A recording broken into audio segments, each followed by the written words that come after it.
Hello students, welcome to my channel physics by Sagar Mehta. तो आज हम हमारी मोशन चैप्टर को कंटिन्यू करेंगे। तो आज जो हम टॉपिक डिस्कस करने वाले हैं बेटा, वो है डिस्टेंस टाइम ग्राफ। और ये हमारी वीडियो नंबर 7 है। और इस टॉपिक में हम सिर्फ डिस्टेंस टाइम ग्राफ को ही डेप्थ में समझेंगे। अगर आप किसी और टॉपिक के बारे में जानना चाहते हैं तो आप इस वीडियो को स्किप कर सकते हैं। तो चलिए हम कंटिन्यू करते हैं। तो सबसे पहले बेटा, डिस्टेंस टाइम ग्राफ होता क्या है, तो देखिए। अगर कोई हम ग्राफ ड्रॉ करें, ग्राफ तो हम जानते हैं क्या होता है। और अगर उस ग्राफ का जो वाई एक्सिस होता है, ये जो हमारे पास वाई एक्सिस होता है, अगर ये डिस्टेंस को डिनोट करे और जो ये एक्स एक्सिस होता है ये टाइम को डिनोट करे, तो ऐसे ग्राफ को कहते हैं हम डिस्टेंस टाइम ग्राफ। क्या बोलते हैं बेटा? Distance time graph. अब इसका पहला पॉइंट बना लीजिए बेटा। डिस्टेंस टाइम ग्राफ जो होता है बेटा, वो हमें क्या बताता है, क्या इंफॉर्मेशन प्रोवाइड करता है? तो इसके बारे में लिखते हैं, it gives us information about the position of an object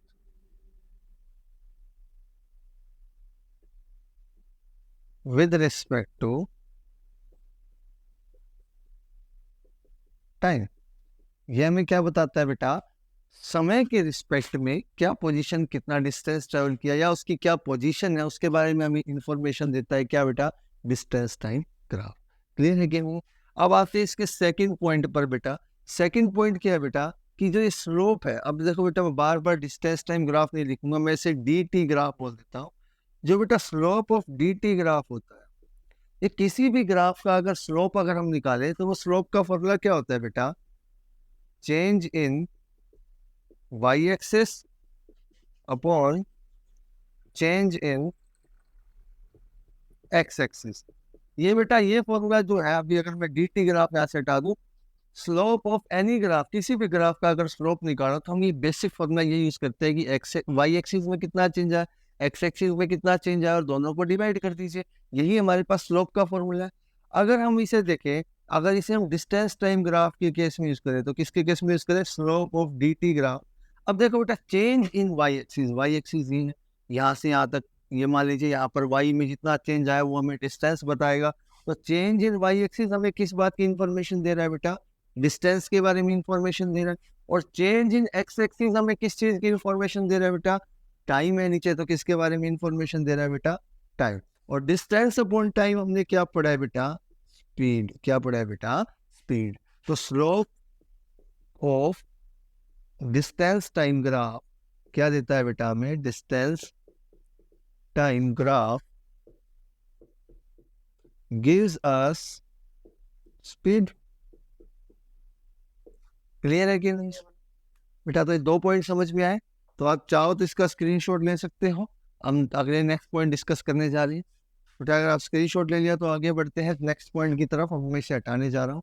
तो नेक्स्ट पॉइंट है बेटा हमारा थर्ड पॉइंट। उसमें हम जानेंगे कि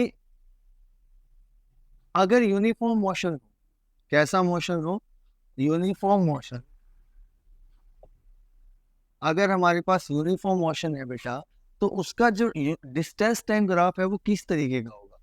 ठीक है, तो इसके लिए सबसे पहले हमें यही पता होना चाहिए कि यूनिफॉर्म मोशन है क्या। तो यूनिफॉर्म मोशन हमने क्या पढ़ा है बेटा? अगर कोई ऑब्जेक्ट इक्वल डिस्टेंस ट्रेवल करे in equal interval of time, तो वो किस में है? यूनिफॉर्म मोशन में है। या दूसरा आप क्या कह सकते हो, अगर किसी भी ऑब्जेक्ट की स्पीड कांस्टेंट है, तो वो किस में है बेटा? यूनिफॉर्म मोशन में। अगर मान लीजिए हमारे पास ये डिस्टेंस का ग्राफ है और ये हमारे पास किसका ग्राफ है बेटा? टाइम का ग्राफ है। अगर मैं इसका पहला केस बनाऊं डिस्टेंस टाइम ग्राफ का, पहले केस में मान लीजिए एक ऑब्जेक्ट ने 5 मीटर चला 5 सेकंड के अंदर। अब दूसरा केस मान लीजिए, अब ऑब्जेक्ट ने 5 मीटर के बाद 10 मीटर तक पहुंच गया, कितने सेकंड में? अब टाइम कितना हो गया? 10 सेकंड। तीसरे केस में 15 मीटर चला गया, कितने सेकंड में बेटा? 15 सेकंड में। चौथा क्या हुआ बेटा? 20 मीटर चला गया 20 सेकंड में।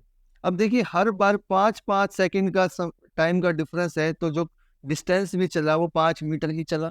तो मतलब इक्वल डिस्टेंस कवर किया in equal interval of time. तो ये किसका एग्जाम, ये जो हमने वैल्यूज दी है यूनिफॉर्म मोशन को ही समझा रही है। देखो, अगर ऐसे नहीं समझ में आया तो आप अगर इसकी स्पीड निकालो, तो देखो 5 मीटर डिस्टेंस अपॉन टाइम अगर हम निकालें तो स्पीड आ जाती है, तो 5 मीटर डिवाइडेड बाय 5 सेकंड कितना है, 1 मीटर पर सेकंड। दूसरे केस की स्पीड निकालें 10 मीटर डिवाइडेड बाय 10 सेकंड, तो भी कितना है, 1 मीटर पर सेकंड। तीसरे केस की स्पीड निकालोगे, चौथे केस की, सभी की स्पीड भी देखो आपको 1 मीटर पर सेकंड मतलब सेम मिल रही है, तो भी आप समझ सकते हो कि ये कैसा है, यूनिफॉर्म मोशन है। अब इसका अगर हम ग्राफ ड्रॉ करने की कोशिश करें तो इसका ग्राफ किस तरीके का आएगा। आप ग्राफ ड्रॉ करने की कोशिश करते हैं, मान लीजिए हमने इस तरफ डिस्टेंस को माना और इस तरफ हमने किसको माना बेटा, टाइम को कंसीडर कर लिया, ठीक है। अब देखिए बेटा, जब हमने 5 मीटर डिस्टेंस माना, 10 मीटर भी माना, फिर 15 मीटर, तो 20, फिर 20 मीटर, तो हमने यहाँ पर उसी तरीके से वैल्यूज बना दी डिस्टेंस की। टाइम भी हमने इसी तरीके से माना, 5 second, 10 second, 15 second and 20 second, ठीक है बेटा। अब देखिए, यही वैल्यूज को मैं कोशिश करूंगा इस ग्राफ में रिप्रेजेंट करने की कोशिश करूं। जब डिस्टेंस 5 मीटर था तो टाइम कितना था बेटा, 5 सेकंड। अगर मैं इस पॉइंट को देखूं, यहाँ से डिस्टेंस 5 मीटर और टाइम कितना है, 5 सेकंड, तो ये पॉइंट इस सिचुएशन को एक्सप्लेन कर रहा है बेटा, पहली सिचुएशन को। अब दूसरी सिचुएशन पे आते हैं, यहाँ पर 10 मीटर पे टाइम कितना है, 10 सेकंड।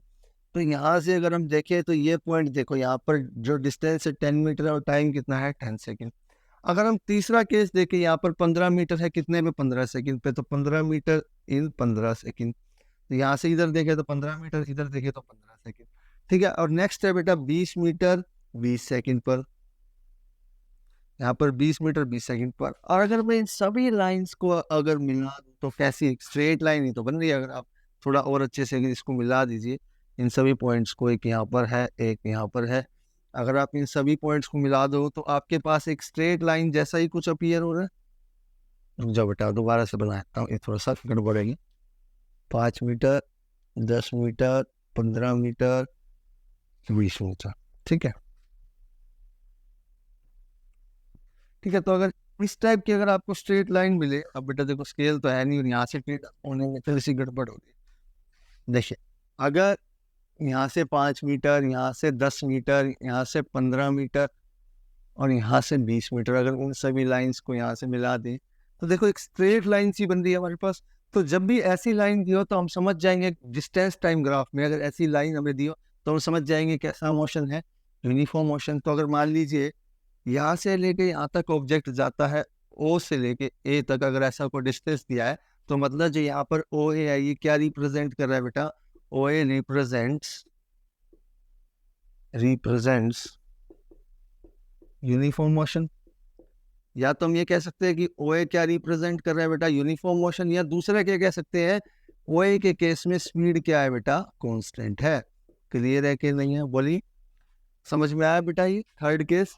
अब आते हैं बेटा फोर्थ केस की तरफ, ठीक है। इसको हटा देता हूँ मैं, अगर आप चाहो तो स्क्रीनशॉट ले लीजिए, थोड़ा सा तो मिट गया, बाकी ले लीजिए स्क्रीनशॉट। अब देखिए, अब तो हमने केस पढ़ा बेटा यूनिफॉर्म मोशन का।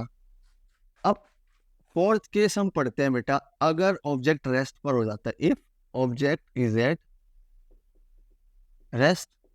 अगर ऑब्जेक्ट रेस्ट पर हो तो उसका डिस्टेंस टाइम ग्राफ कैसा दिखेगा, ये हम जानना चलेंगे। तो ऐसा हम सिचुएशन ले लेते हैं, मान लीजिए एक ऑब्जेक्ट ने डिस्टेंस कवर किया 5 मीटर, टाइम कितने पर, 5 सेकंड पर। बट जब टाइम 10 सेकंड हो गए तो भी ऑब्जेक्ट का जो डिस्टेंस था 5 मीटर था। तो जब टाइम 15 सेकंड हो गए तब भी ऑब्जेक्ट 5 मीटर पर था। जब 20 सेकंड हो गए तब भी ऑब्जेक्ट 5 मीटर पर था। तो अब देखो यहाँ इसके बाद 5 सेकंड के बाद तो ऑब्जेक्ट चला ही नहीं। अगर इधर देखे तो हर बार ऑब्जेक्ट 5 मीटर पर ही था, मतलब पहले 5 सेकंड में था, इसके बाद तो ऑब्जेक्ट किस पर था, रेस्ट पर था। तो अगर पहले 5 सेकंड के बाद ऑब्जेक्ट रेस्ट पर है तो इस टाइप की सिचुएशन को अगर हम ग्राफ पर ड्रॉ करें, कौन से ग्राफ पर, डिस्टेंस टाइम ग्राफ पर। तो यहाँ पे हम जो भी ग्राफ बनाएंगे डिस्टेंस टाइम ग्राफ के बनाएंगे। तो बार बार अगर मैं मेंशन करना भूल भी जाऊँ तो समझ जाना, अभी इस वीडियो में जो भी ग्राफ डिस्कस करें डिस्टेंस टाइम ग्राफ है। अब देखिए इसको ड्रॉ करें, अगर हम यहाँ डिस्टेंस मानते हैं 5 मीटर, यहाँ पर 10 मीटर, क्योंकि हमें इससे ज़्यादा लेना ही नहीं। अब टाइम मानते हैं 5 सेकेंड, 10 सेकेंड, 15 सेकेंड और 20 सेकेंड। अगर इस पॉइंट्स को अगर हम ड्रॉ करें, 5 सेकेंड पर, 5 मीटर पर टाइम 5 सेकेंड, बट 10 मीटर पर, अब 10 सेकेंड पर टाइम कितना है, 5 मीटर सेम। 15 सेकेंड पर भी डिस्टेंस कितना है, 5 मीटर। 20 सेकेंड पर भी डिस्टेंस कितना है बेटा, 5 मीटर। तो अगर हम इन सभी लाइंस को अगर मिलाएं तो ये लाइन पैरेलल बन गई किसके बेटा, टाइम एक्सिस के, जहाँ पर हमने टाइम को डिनोट किया था उसके बिल्कुल पैरेलल एक लाइन बनी। और इस पूरी लाइन में अगर हम देखें 5 से 10, 10 से 15, 15 से 20 जो ऑब्जेक्ट था वो मूव ही नहीं किया था। मतलब इसका मतलब क्या है, ऑब्जेक्ट किस पर है, ऑब्जेक्ट इज एट रेस्ट। या फिर हम ये कह सकते हैं इस केस में जो स्पीड है वो क्या है बेटा, 0 है। तो अब अगर मैं यहाँ से एक लाइन ड्रॉ कर दूं ए टू बी, तो ए से बी क्या रिप्रेजेंट कर रहा है बेटा, ए से बी रिप्रेजेंट कर रहा है ऑब्जेक्ट इज एट रेस्ट। या फिर दूसरा केस क्या है बेटा, स्पीड 0 है। क्लियर है कि नहीं है, बोलिए बेटा, समझ में आया इतना सभी को, बोलिए। अब देखिए बेटा, लास्ट फाइनल केस है, उसके बाद हमारा डिस्टेंस टाइम ग्राफ जो है कंप्लीट हो जाएगा। अब देखिए आगे, अब देखिए बेटा, अगर फिफ्थ केस, अगर ये नॉन यूनिफॉर्म मोशन हो, non uniform motion, non uniform motion में बेटा जो स्पीड है वो भी कुछ भी हो सकती है। मान लीजिए अगर मैं यहाँ पर भी अगर कोई ग्राफ किसी भी टाइप का रैंडम कोई भी ग्राफ ड्रॉ कर दूं, अब इस केस में क्या है, अगर बी के बाद बी टू सी जब भी जो ये हमने ग्राफ ड्रॉ किया, इस पर जो डिस्टेंस की वैल्यू कुछ भी हो रही है, कम भी हो सकती है, ज्यादा भी हो सकती है, कुछ भी रैंडम अगर वैल्यूज हो रही है, तो इस टाइप का ग्राफ क्या बताता है बेटा, नॉन यूनिफॉर्म मोशन। तो ऐसा मैं एग्जांपल दे सकता हूँ कि बी टू सी क्या रिप्रेजेंट कर रहा है, represents non uniform motion. Clear है कि नहीं है बेटा, बोलिए। तो बेटा आप देखो, बी टू सी क्या रिप्रेजेंट कर रहा है, नॉन यूनिफॉर्म मोशन। अब बेटा देखिए क्वेश्चन क्या आ सकता है इसमें, क्वेश्चन इस तरीके का आ सकता है, आपको कोई ग्राफ दे देंगे, डिस्टेंस टाइम ग्राफ पूछ लेंगे कि जिस टाइप का, अगर इतना ग्राफ दे दिया ओ ए तक, पूछेंगे कैसा ग्राफ है, तो आप बता सकते हैं यूनिफॉर्म मोशन बता रहे हैं, या ये बता रहा है कि स्पीड कांस्टेंट है। अगर कोई ऐसा ग्राफ दिया जो पैरेलल हो टाइम के, तो आप समझ जाओगे इस केस में ऑब्जेक्ट रेस्ट पर है जब तक ये पैरेलल रहा टाइम के। अब ये पूछ ले स्लोप किसके इक्वल है, अभी हमने निकाला था स्लोप किसके इक्वल आया, जो हमारे पास स्पीड टाइम, कोई स्लोप दे दिया है, डिस्टेंस टाइम ग्राफ का पूछा है किसके इक्वल होता है, तो आप डायरेक्टली बोलोगे स्पीड के। ऐसा ही इस टाइप के एमसीक्यू बोर्ड में कई बार पूछे जाते हैं, ठीक है, सॉरी इस टाइप के एमसीक्यू पेपर में पूछे जाते हैं, कि आपका तो नॉन बोर्ड है, बट इस टाइप के क्वेश्चंस पूछे जाते हैं बेटा, ठीक है। और आज का जो हमारा टॉपिक है डिस्टेंस टाइम ग्राफ, वो कंप्लीट होता है, पूरा डेप्थ में मैंने डिस्कस किया डिस्टेंस टाइम ग्राफ को। फिर भी आपको कोई डाउट रहता है तो आप मुझे टेक्स्ट कर सकते हैं, मैसेज कर सकते हैं, और बेटा सब्सक्राइब करना ना भूलें, आपका सब्सक्राइब करना बहुत ही ज़रूरी है, ठीक है बेटा। Thank you for today.